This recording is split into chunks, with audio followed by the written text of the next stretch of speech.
Nama saya Letia Putri Aryasta, saya sebagai moderator pertama, dan di dalam pembuatan proposal ini saya berperan sebagai manajemen pemasaran.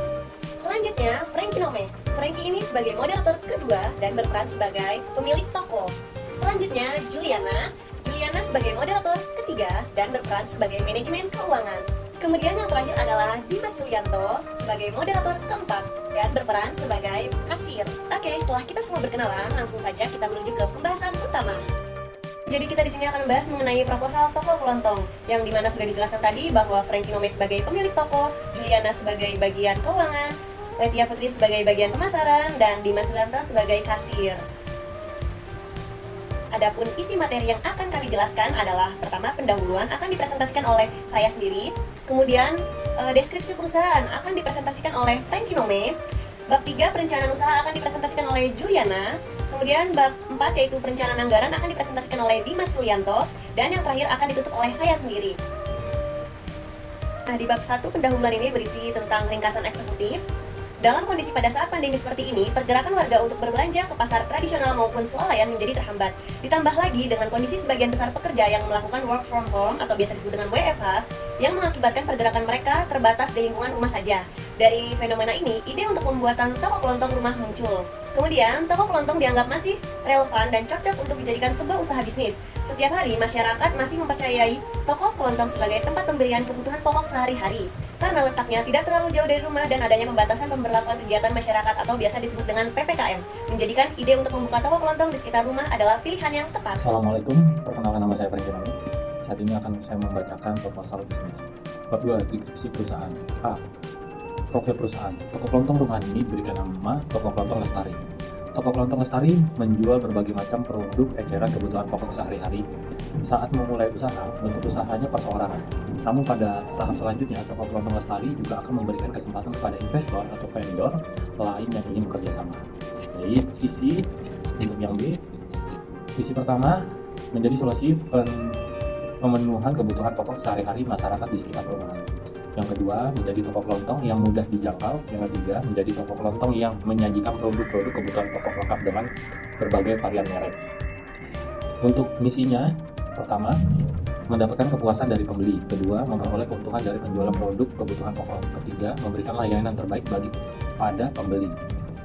Untuk tujuannya, yang membuka toko kelontong perumahan adalah untuk memupuk jiwa kewirausahaan dan memberi solusi atas masalah ketersediaan tempat berbelanja kebutuhan pokok di sekitar rumah. Yang D, waktu pelaksanaan kegiatan usaha. Toko kelontong akan dibuka setiap hari pada pukul 8 sampai dengan 20. Dibuka setiap hari karena tempat usahanya berada di rumah. Hal ini memudahkan pemilik usaha untuk selalu berada di tempat dan untuk menjalankan transaksi jual beli. Identitas perusahaan. Yang pertama, nama dan alamat perusahaan. Nama usahanya Toko Kelontong Lestari. Alamat usaha Jalan Manggis nomor 18, Perumahan Gria Asri, Tebet, Jakarta Selatan. Data karyawannya, yang pertama Frankie Nome sebagai pemilik toko. Untuk Juliana bagian keuangan. Yang ketiga Leti bagian pemasaran. Yang keempat Dimas sebagai kasir. Lokasi perusahaan. Toko Kelontong Lestari berlokasi di Jalan Manggis nomor 8, Perumahan Gria Asri, Tebet, Jakarta Selatan.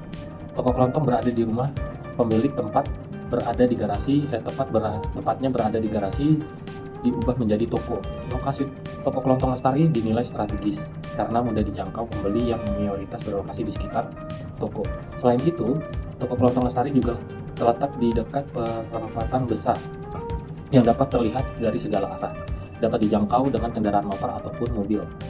Ditambah dengan adanya SD Negeri Tebet 05 yang letaknya berjarak 2 rumah dari lokasi toko.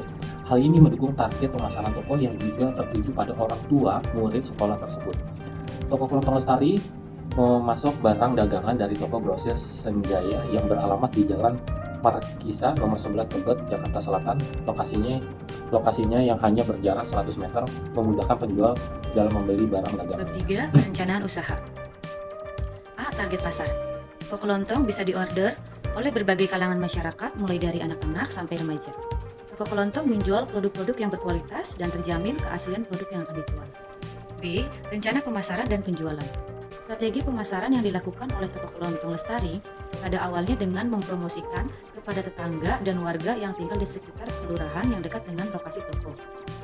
Orang tua murid SD Negeri Tebet 5 yang sedang menunggu anak-anaknya pulang sekolah menjadi salah satu target pemasaran toko. Di dalam toko juga akan dilengkapi berbagai macam lemari kaca sebagai etalase produk-produk kebutuhan pokok yang akan dijual. Papan nama besar dengan tulisan nama toko juga akan dipasang untuk menunjukkan identitas toko. Dengan cara ini, diharapkan warga sekitar akan mengenali toko dan membeli barang kebutuhan pokok di toko Kelontong Lestari. C. Rencana manajemen operasional. Kegiatan operasional toko Kelontong Lestari dimulai jam 8 pagi. Biasanya, kedua pegawai sudah membuka toko sejak 7.45 untuk persiapan. Lalu dilanjutkan dengan pelayanan transaksi jual beli hingga jam 8 malam. Pembelian barang dagang dilakukan secara berkala sesuai dengan ketersediaan produk kebutuhan pokok yang ada. Adapun peralatan yang digunakan untuk mendukung kegiatan operasional yaitu etalase kaca, timbangan beras, kulkas, dan mesin kasir elektronik.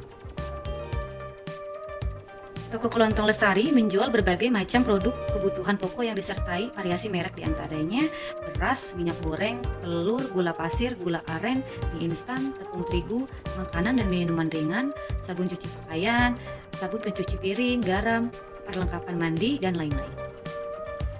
D. Perkembangan masa depan. Untuk di masa yang akan mendatang, Toko Kelontong Lestari akan membuka cabang baru di berbagai wilayah dengan harga yang relatif terjangkau, supaya bisa memenuhi kebutuhan masyarakat. E. Analisis SWOT. Strength, Weakness, Opportunity, Threat. 1. Kekuatan atau strength atau kelebihan. A. Target pasar mudah dijangkau karena menjual barang dagang yang diperlukan sehari-hari. B. Tempatnya strategis karena terletak di lingkungan perumahan. C. Mayoritas barang dagang dapat disimpan dalam waktu yang relatif lama, jadi tidak mudah rusak meskipun disimpan di tempat penyimpanan. Kelemahan, weakness, garasi yang dijadikan tempat toko berukuran tidak terlalu besar sehingga tidak memiliki gedung khusus untuk menyimpan stok barang. 3. Kesempatan, opportunity atau peluang. Belum ada toko kelontong yang terdekat di sekitar lokasi usaha. 4. Ancaman atau threat. Persaingan antar usaha ketat karena dalam suatu kelurahan terdapat setidaknya 3 toko kelontong. Persaingan harga antar toko kelontong satu dan lainnya sedikit, jadi harus pintar menentukan harga pokok dan pengambilan selisih keuntungan. Nama saya Dimas Yulianto. Di sini saya akan menjelaskan bab 4 tentang rencana anggaran. Yang pertama yang perlu dilakukan, menentukan biaya tetap, biaya yang dikeluarkan untuk investasi jangka panjang. Biasanya terdiri dari etalase kaca, timbangan beras, rak kayu besar, kulkas besar, mesin kasir, gelas literan. Total penyusutan yang diperlukan adalah sebesar 673.500 per tahunnya. Jadi apabila penyusutan per tahun 673.500, maka setiap bulannya akan dikenakan sebesar 673.500 dibagi 12 bulan, sama dengan 56.000 per bulannya. Kemudian tentukan biaya tidak tetap. Biaya tidak tetap adalah biaya yang tidak bisa ditentukan nominalnya dalam kurun waktu yang tertentu, seperti plastik belanja besar, plastik belanja kecil, kertas kasir, dan total biayanya adalah Rp490.000. Selanjutnya biaya belanja produk yang dibutuhkan untuk dijual. Di sini telah terlampir biaya belanja, totalnya adalah Rp10.460.000. Kemudian biaya lain-lain, komponen yang pertama, biaya administrasi kelengkapan, biaya promosi prosedur internet, biaya listrik, totalnya sebesar Rp220.000. Kemudian biaya tenaga kerja adalah biaya yang dikeluarkan untuk para pekerja. Yang pertama bagian keuangan, bagian pemasaran, dan kasir. Total biayanya sebesar Rp2.800.000. Adapun rincian biaya yang dikeluarkan sebagai modal untuk penjualan antara lain: pertama, penyusutan atau biaya tetap sebesar Rp56.000. Kemudian, biaya tidak tetap sebesar Rp490.000. Kemudian, biaya belanja produk sebesar Rp10.460.000. Kemudian, biaya lain-lain sebesar Rp220.000. Selanjutnya, biaya tenaga kerja sebesar Rp2.800.000. Totalnya adalah Rp14.026.500. Berikut adalah daftar harga yang akan dijual. Total perkiraan yang akan didapatkan adalah sebesar Rp17.285.000. Untuk mendapatkan keuntungan, maka total keuntungan sama dengan harga penjualan dikurang rincian pengeluaran. Rp17.285.000 dikurang Rp14.026.000 sama dengan totalnya adalah Rp3.259.000. Jadi keuntungan yang akan didapatkan pemilik toko yaitu sebesar Rp3.259.000 per bulan. Terima kasih. Lebar, sekarang sudah menuju ke bab yang terakhir, yaitu bab penutup. Kesimpulannya adalah pendirian Toko Kelontong Lestari merupakan suatu peluang usaha yang menjanjikan, apalagi dengan adanya kondisi pandemi yang membatasi pergerakan masyarakat untuk berbelanja kebutuhan pokok di tempat yang ramai. toko kelontong rumahan bisa menjadi solusi bagi permasalahan tersebut dan diharapkan bisnis ini bisa bersaing secara kompetitif dan menjadi suatu usaha yang dapat bermanfaat di masyarakat. Selain terjangkau harga produknya, kita juga menjamin semua kualitasnya. Oke, berhubung semuanya sudah kami jelaskan satu persatu, jadi ini saatnya kami mohon pamit. Sebelumnya kami ucapkan terima kasih banyak atas waktu dan perhatiannya, dan mohon maaf apabila terjadi kesalahan dalam penulisan maupun ucapan kami.